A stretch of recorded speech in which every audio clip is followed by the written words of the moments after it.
baik, sehat. Semoga kesehatan Ustazah selalu terjaga. Amin. Jadi saya mahasiswi Institut Agama Islam Negeri Madura ingin mewawancarai Ustazah dan sedikit berbincang-bincang mengenai ilmu pendidikan Islam di lingkungan pesantren. Baik. Saya akan mengajukan beberapa pertanyaan dan mohon jawaban Ustazah serta informasi mengenai pesantren. Karena Ustazah merupakan salah satu pengurus pondok pesantren di daerah ini. Ya. Apakah Ustazah berkenan untuk di video selama 10 menit? Tidak apa-apa, silakan. Langsung saja ke pertanyaan yang pertama ya Ustazah. Ya, langsung saja. Jadi bagaimana Ustazah mendefinisikan konsep pendidikan Islam di pesantren? Saya itu ya mendefinisikan pendidikan agama Islam di pesantren itu ada 3. Ada taklim, ada tarbiyah, dan juga ada takdim. Nah, taklim ini kan berasal dari kata allama yu'allimu ta'liman, yang ya masdar dari kata itu, yang artinya mengetahui. Nah, jadi taklim itu proses pemberian pengetahuan, proses pemberian pemahaman kepada peserta didik kita.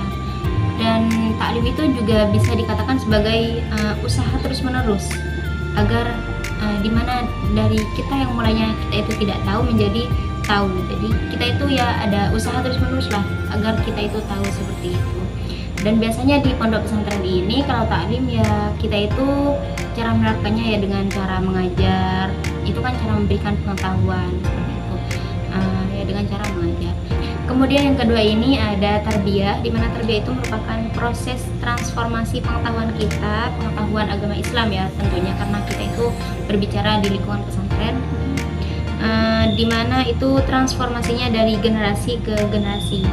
Dan hal ini itu dilakukan dengan penuh keseriusan, juga untuk dan kita itu serius ya jika peserta didik kita itu semangat dalam belajar seperti itu. Dan mereka itu juga mempunyai kepribadian yang baik, mempunyai budi pekerti yang baik seperti itu. Dan hal ini tuh dilakukan agar mereka itu mempunyai budi pekerti yang baik, mempunyai kepribadian yang baik seperti itu. Kemudian yang ketiga itu ada takdib. Takdib ini cara kita itu mengajarkan sopan santun, mengajarkan akhlak yang baik seperti itu. Karena kan kita ya sebagai pendidik, kita itu jika ingin mengajarkan sesuatu kepada orang lain maka harus dimulai dari diri kita sendiri seperti itu kan. Misalnya ya saya itu mengajarkan kepada Anda bagaimana cara akhlak yang baik terhadap guru seperti itu. Nah pasti Anda itu melihat saya terlebih dahulu. Jadi kalau semisal saya itu tidak memperlakukan guru saya dengan baik, pasti Anda itu sebagai peserta didik saya akan menanyakan akhlak juga kepada saya, menanyakan tentang sopan santun juga kepada saya. Misalnya kok Ustazah sok ngajarin kita baik terhadap guru padahal Ustazah sendiri enggak gitu kan. Berarti lebih ke memberikan contoh Ya, kepada itu. mereka. Jadi kita itu memberi contoh yang baik, memberi contoh bagaimana cara bersopan santun yang baik, dan itu harus dimulai dari diri kita sendiri sebagai pendidik seperti itu. Jadi ya menurut saya ya itu 3 tadi tentang konsep pendidikan agama Islam itu ya ada taklim, ada tarbiyah, dan ada juga takdib seperti itu. Baik, lanjut ke pertanyaan yang kedua. Apa saja kegiatan ekstrakurikuler yang biasa ada di pondok pesantren? Berbicara tentang kegiatan ekstrakurikuler ya, itu banyak sekali dan pasti di setiap pondok pesantren itu berbeda-beda. Ada yang kegiatannya lebih banyak, ada juga pondok pesantren yang memang lebih santai seperti itu kan. Tapi saya itu akan menyebutkan yang mayoritas lah ada di beberapa pesantren gitu, mayoritas ada di pesantren.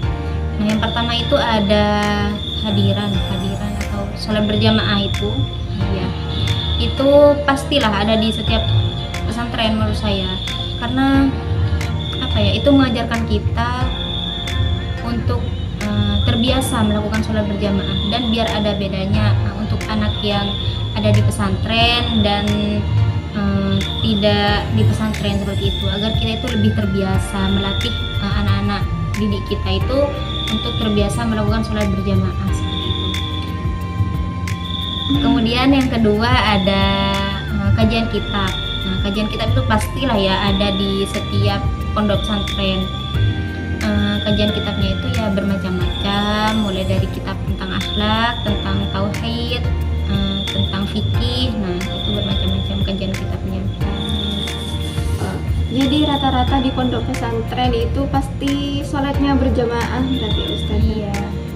Lalu apa yang memotivasi mereka untuk mereka bisa disiplin gitu, bisa kalau udah waktunya hadiran gitu? Ya pasti itu ada ada kerjasama lah antar pengurus atau antar ustazah seperti itu, agar mereka itu ya bisa mengikuti semua santri itu bisa mengikuti sholat berjamaah tersebut. Itu kan dilakukan ada beberapa upaya ya dari beberapa pengurus dan ustazah, artinya pasti ada hukumannya Mbak gitu. Kalau ada santri yang tidak ikut sholat berjamaah pasti dihukum seperti itu. Hukumannya ya untuk yang telat saja, untuk yang telat itu bisa lebih ringan, dan untuk yang tidak mengikuti sama sekali itu pasti lebih berat. Mungkin itu kegiatan ekstrakurikuler yang mungkin ada di beberapa pondok pesantren. Pasti ada lah kalau sholat berjamaah sama kajian kitab itu pasti ada. Lalu apa peran kiai atau asatidz dalam pendidikan agama Islam di pesantren Ustazah? Beda-beda ya, tiap pondok itu beda-beda. Tapi kalau di pondok saya itu kadang masyayikh itu, kiai atau bunya itu kan juga ikut andil dalam sholat berjamaah itu. Sholat berjamaah kadang ibunya sendiri yang menjadi imam, atau bisa juga saja ibunya itu menyuruh kepada pengurus gitu jika ibunya berhalangan tidak bisa menjadi imam sholat seperti itu. Begitu juga dengan kiai seperti itu. Kemudian kiai juga di pondok saya itu juga berperan dalam kajian kitab. Ada juga beberapa kitab yang memang itu kiai sendiri yang yang mulang gitu, yang ngajarin, yang ngajar ke para santri itu. Ada memang beberapa kitab yang kiai itu yang ngajar sendiri. Tapi ada juga beberapa kitab juga yang diajarkan oleh beberapa ustadz gitu, ustadz dari luar maupun ustadz dari pondok pesantren itu sendiri. Kemudian ini lagi Bu Nyai atau Pak Kiai itu biasanya ikut andil dalam kegiatan bersih-bersih, kan biasanya ada ya bersih-bersih gitu. Setiap minggu piket bersama itu ibunya ikut andil. Karena kan kalau di pondok saya itu ya anak-anak itu kalau tidak diawasi ibunya itu pasti tidak bekerja gitu, maksudnya. Baru kalau ada Bu Nyai mereka itu ini kerjanya tekun gitu, rajin banget, malah awal datang gitu. Kebalikannya kalau gak ada Bu Nyai ya akhir gitu, paling cuma pengurusnya aja yang keluar terlebih dahulu, sekalipun akhirnya mereka itu mungkin akan nyusul gitu. Jadi itu sih mungkin beberapa peran Ibu Nyai sama kayak di pondok saya. Pertanyaan yang terakhir ya Ustazah. Ya. Bagaimana pengaruh pendidikan Islam terhadap masyarakat, orang tua, dan lingkungan santri tersebut? Jadi pengaruh pendidikan agama Islam ya untuk masyarakat terlebih dahulu. Kalau para santri itu kan dari pondok itu kan biasanya diajari bagaimana cara bersopan santun seperti itu. Jadi kalau ke lingkungan masyarakat mungkin mereka itu bisa membiasakan sikap sopan santunnya mereka di pondok dan dibawa ke masyarakat.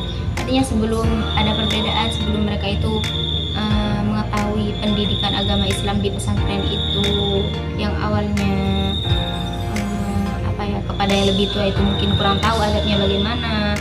Lalu setelah mereka itu keluar dari pesantren, mungkin mereka itu bisa menggunakan adab atau akhlak yang lebih baik seperti itu.